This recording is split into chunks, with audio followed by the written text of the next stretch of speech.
Tietokoneen hankinta tuli meillä välttämättömäksi sen takia, että laskutusmäärät meillä on melko suuret kappalemäärät päivittäin ja kuukausittain.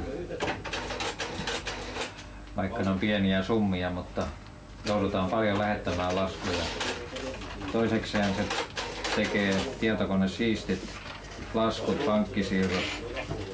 Ja me ollaan huomattu, että asiakas maksaa paremmin tämmöisen tietokoneella tehdyn laskun kuin käsin tehdyn laskun.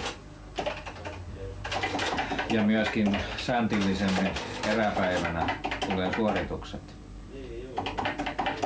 Sitten tämä tietokone antaa meille hyviä tietoja, myynti per asiakas, ja lisäksi saadaan semmoisia tietoja, myyjäkohtaisia myyntilukemia.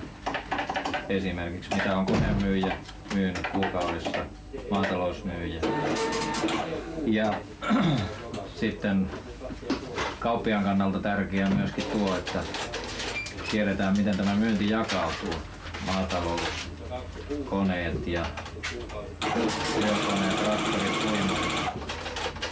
Ja voidaan sitten paremmin olettaa minkälaiseen tulokseen päästään vuoden liikevaihdosta. Katetuottoa voidaan vähän jo ennakoida.